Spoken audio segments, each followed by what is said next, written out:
कर लेते हैं कि आपके जो डॉक्यूमेंट्स है प्लीज इसको जरूर देख लेना। और मैं हाथ जोड़ के कह रहा हूं, बच्चे बहुत परेशान होंगे सिर्फ इसी बात से, और इसको जो गौर से नहीं सुनेगा उसके लिए बहुत समस्या होने वाली है मेरे बच्चों।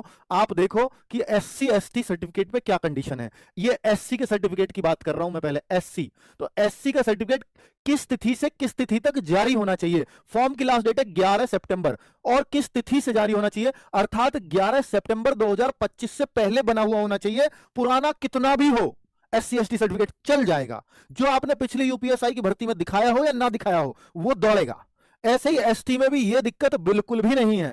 11 सितंबर 2025 से पहले कभी का भी बना हुआ हो, वो पूरी तरह से मान्य होगा, एसटी का सर्टिफिकेट भी। आगे बात कर लेते हैं, ठीक है। लेकिन उसने एक फॉर्मेट दे दिया कि 17 दिसंबर 2014 के अनुरूप एक फॉर्मेट है, उसके अनुसार होने चाहिए, अर्थात 2014 के बाद का कभी भी चल जाएगा। इसका मतलब तो यही हो गया, ठीक है। अब दूसरी बात कर लेता हूं कि देखो, अलग अलग कंडीशन है अलग अलग कास्ट सर्टिफिकेट के लिए। ये ओबीसी का कास्ट सर्टिफिकेट, और सबसे ज्यादा बच्चे ओबीसी के ही होते हैं। तो ओबीसी वालों सुन लो एक बात, किस तिथि से किस तिथि तक जारी, ये आपकी तिथि भर दी गई है। 1 अप्रैल 2025 के बाद का और 11 सितंबर 2025 जो फॉर्म की लास्ट डेट है उसके पहले का ओबीसी सर्टिफिकेट चाहिए। अर्थात ओबीसी सर्टिफिकेट मात्र और मात्र इन 5-6 महीने के अंदर का बना हुआ होना चाहिए। और मैं गारंटी से श्योर हूं आधे से ज्यादा बच्चों के पास नहीं होगा।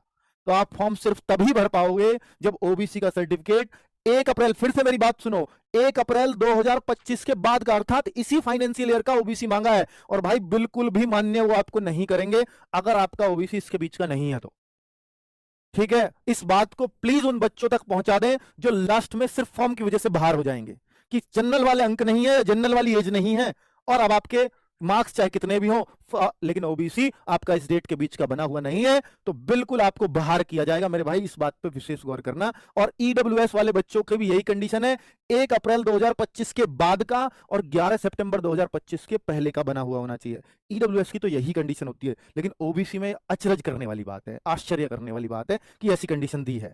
और राज्य कर्मचारी उनका भी 11 सितंबर 2025 से पहला, स्वतंत्रता सेनानी वाला 11 सितंबर 2025 से पहला, मूल निवास सबको चाहिए। अगर कोई कहे कि जनरल वालों को क्या चाहिए, तो जनरल वाले हों या किसी भी जाति के बच्चे हों, उनको सिर्फ मूल निवास चाहिए। अदर स्टेट वाले को कुछ भी नहीं चाहिए, ना जाति ना मूल निवास, वो सिर्फ जनरल में चल जाएगा। लेकिन जनरल वालों से मूल निवास भी कई बार नहीं मांगा जाता। फिर भी मैं कहूंगा कि 11 सितंबर 2025 से पहला बना हुआ हो, कितना भी पुराना बना हुआ हो, चल जाएगा। मूल निवास कभी का भी बना हुआ हो, लेकिन 11 सितंबर 2025 से पहला होना चाहिए।